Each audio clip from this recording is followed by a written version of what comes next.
position here on the right hand side of the car on the inside lane, waiting for the traffic lights to change.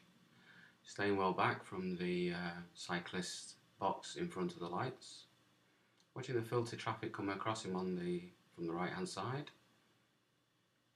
As the lights change, you can see Graham's pull off is a little bit slow, which allows the car on the inside to now pull in front of him.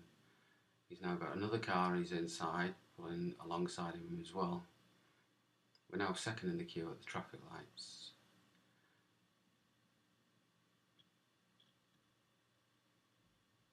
A little bit close to the car in front, you can see from his headlights shining brightly on the registration plate. Waiting for the lights to change.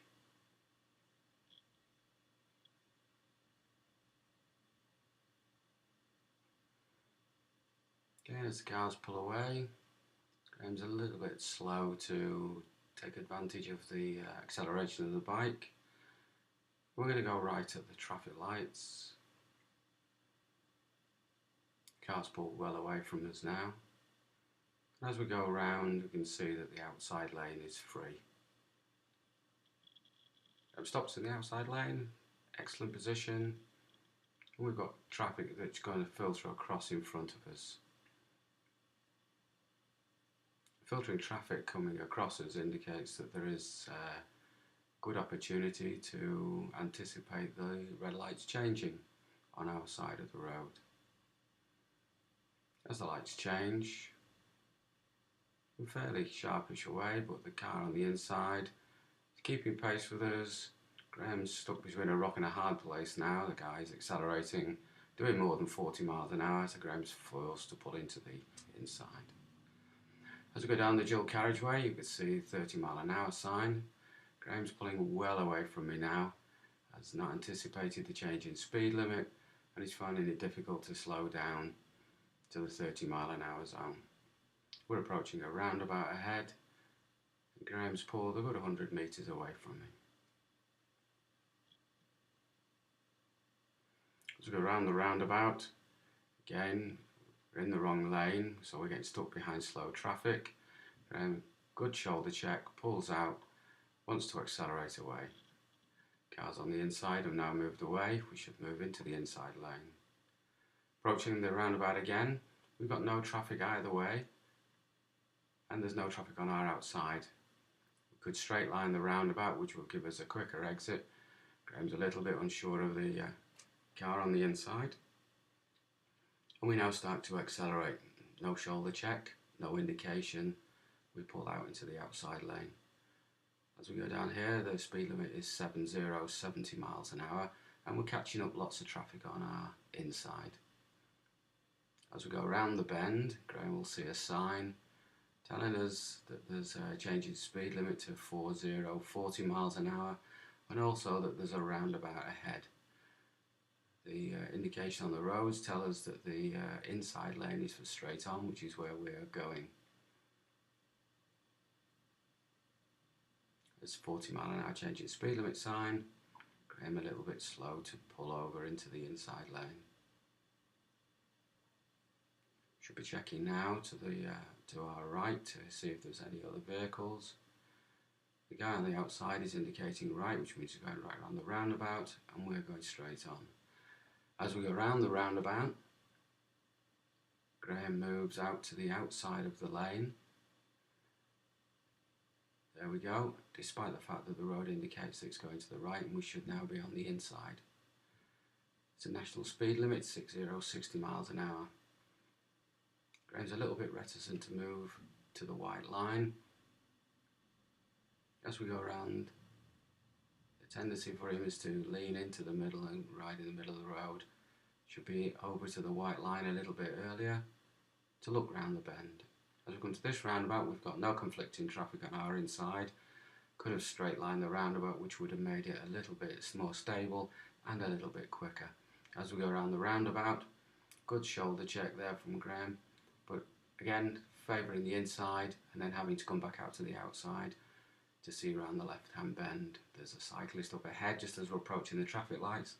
She seems to have confused Graham a little bit, and we slow down to about 30 mph in a 60 mph zone. As we accelerate away through the lights, Graham's been told we're going to turn right at the next set of traffic lights. Indicates well in advance.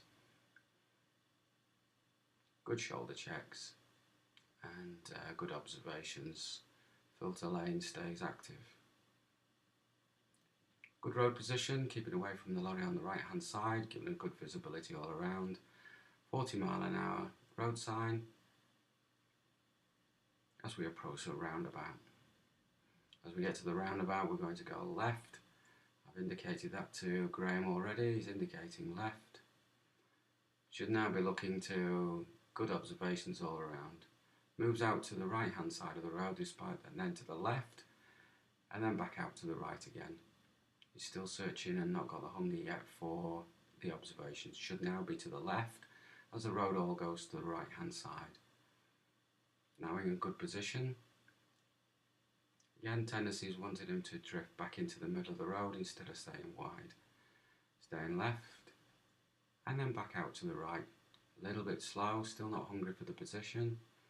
National speed limit sign, no shoulder checks to check that nothing's coming up on the outside before we accelerate. We're now starting to catch the vehicle in front. We can see there's conflicting traffic on the other side of the road.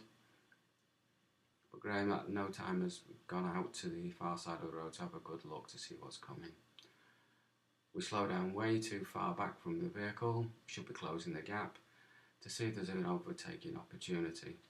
As we approach the car in front, he's taken up a good position to see around the bend, but then the bend goes to the left and we're still staying in the left hand side. Should now be over to the right, as I'm indicating with my bike position. Again, not closing the gap, never getting into the overtake position. The road goes to the left and then to the right again. Good change in direction from Graham, but again he's still not committing to the extreme positions of the gutter and the white line. There we go, much better position. Needs to close the gap a little bit further. Needs to be on the inside now as we go around a right hand bend. Looking around the right hand bend, you can see that there was plenty of opportunity to overtake the vehicle as we approach the white lines. Again, going out, should have been right outside to see round the bend. Opportunity to overtake was missed. 50 miles an hour, and as we go down, we've got a left-hand bend, no conflicting traffic now for about a mile, and yet we've had taken no opportunity to have a look or take the overtake on. As we go down the hill, Graham will see that the bend goes to the right, but he's still way over to the right-hand side of the road. A little bit late, coming over, looking around the bend, and you can see the traffic is pulling away from us now because we're not maintaining contact with it.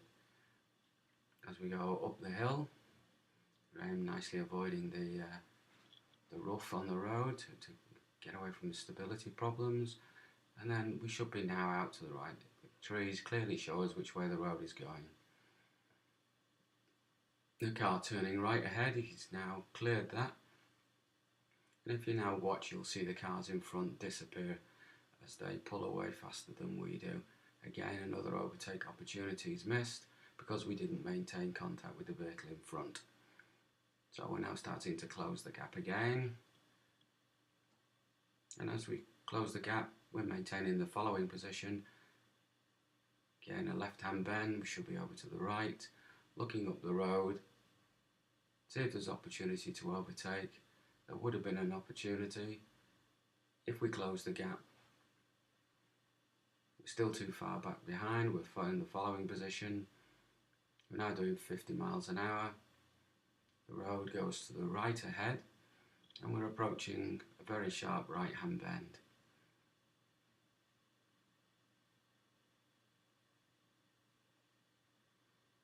All the indications are there, slow on the road. And as we go around the right-hand bend, you'll see the traffic move away.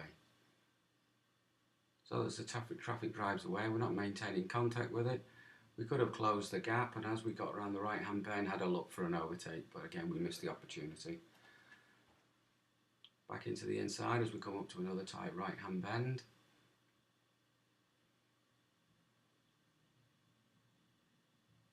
got plenty of opportunity during that course to put in an overtaking, get on with it.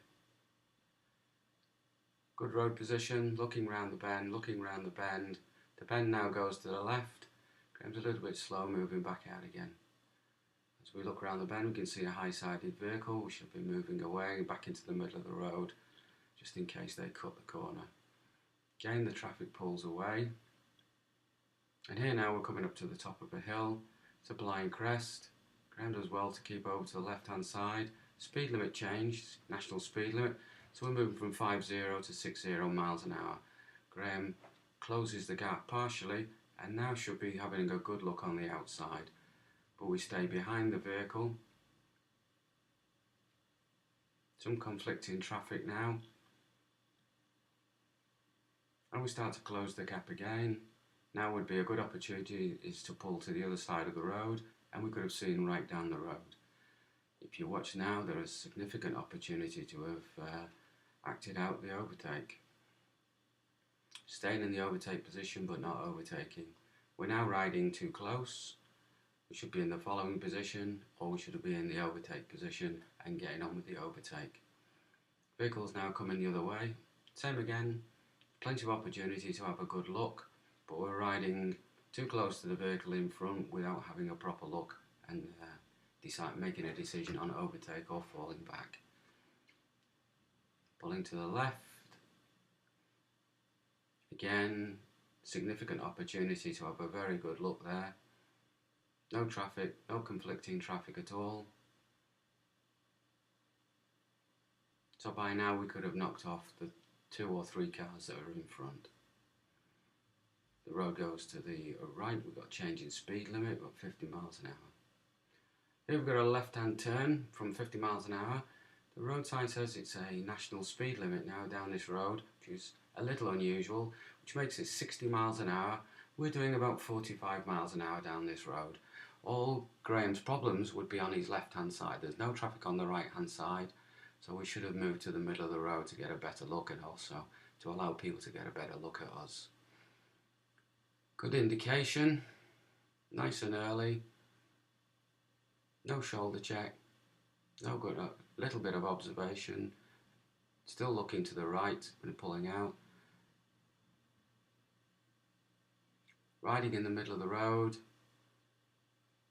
again riding in the middle of the road, needs to be out on the white line to have a good look around, needs to be back in, too slow coming back in, and then he's going to have to move right back out again. So as we go up this road now, Graham's resorted to riding in the middle of the road as opposed to taking advantage of his bike. Never quite gets to the white line and never quite gets to the curb. Riding in the middle of the road, clearly the better view would be right on the white line. Very few changes in traffic. Overall, a nice, safe, good, easy ride, but needs to work on positioning for right hand and left hand bends, and also needs to work at position and getting good observations to take advantage of a good overtake.